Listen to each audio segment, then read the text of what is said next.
est ton expérience personnelle de la dépendance affective? Alors moi, c'est une histoire d'amour en fait, très passionnelle, très fusionnelle, qui est restée longtemps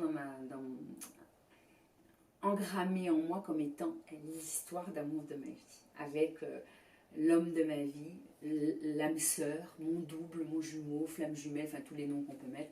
C'était lui, quoi. Et du coup, c'était l'histoire de ma vie. C'était l'aboutissement, quoi. C'était ça, l'amour, c'était le Graal, c'était... Et en fait, c'était pas ça du tout, puisque j'étais pas heureuse quand même, hein, malgré le fait que j'y croyais. Et donc, je le quittais, donc je l'ai quitté 8 fois en 15 ans. Je crois que j'avais compté 4 ans de vie commune.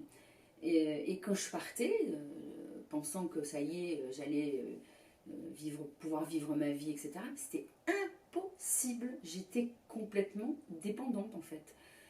Addicte à cette histoire et à cet homme que je croyais qu'était la solution, mon miracle, mon double, l'amour, ma complétude, parce que je croyais que c'était ça l'amour, en fait. Donc, j'avais pas tout compris encore à l'époque.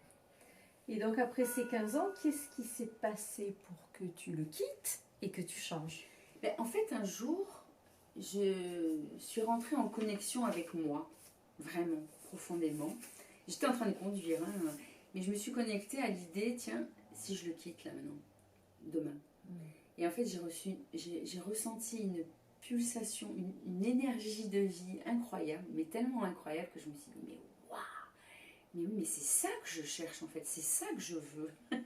Et du coup, l'idée que c'était possible et que c'était là, mais ça m'a donné un coup de fouet, un coup de moteur pour le quitter, quoi. Et donc, je l'ai quitté. Et dans quel processus tu t'es... En fait, après, je suis partie donc suivre des thérapies avec différents thérapeutes qui n'étaient pas du tout à l'époque formés en dépendance affective, mais bon, laborieusement, parce que ça a quand même duré 5 ou 6 ans, j'ai fait un travail sur moi avec eux et j'ai fini par m'en sortir. Hein, mais à un rythme régulier de thérapie, toutes les semaines, etc. etc. Et qu'est-ce que tu proposes aujourd'hui alors aux femmes qui sont dépendantes affectives?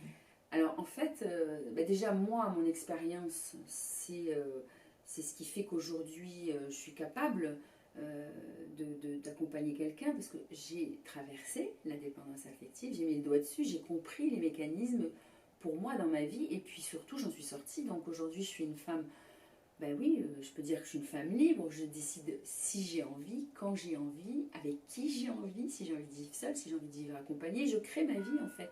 Au quotidien, je suis plus dans une attente, je suis plus dans un perpétuel besoin que quelqu'un vienne me remplir. Donc ça, c'est déjà la première chose, c'est mon expérience de vie. Puis à côté de ça, j'ai développé aussi un programme d'accompagnement qui s'appelle La liberté de soi.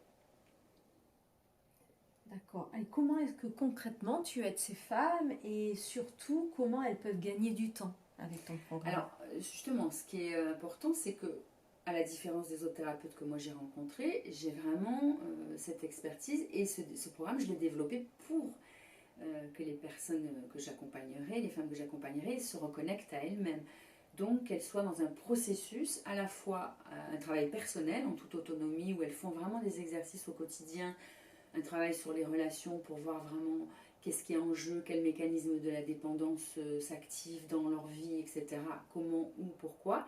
Et puis en même temps, moi je les accompagne toutes les semaines avec une thérapie pour pouvoir vraiment dissoudre toutes ces croyances, toutes ces identifications qu'elles ont et auxquelles elles croient et qui font d'elles et qui font qu'elles se définissent comme des femmes dépendantes affectives en fait.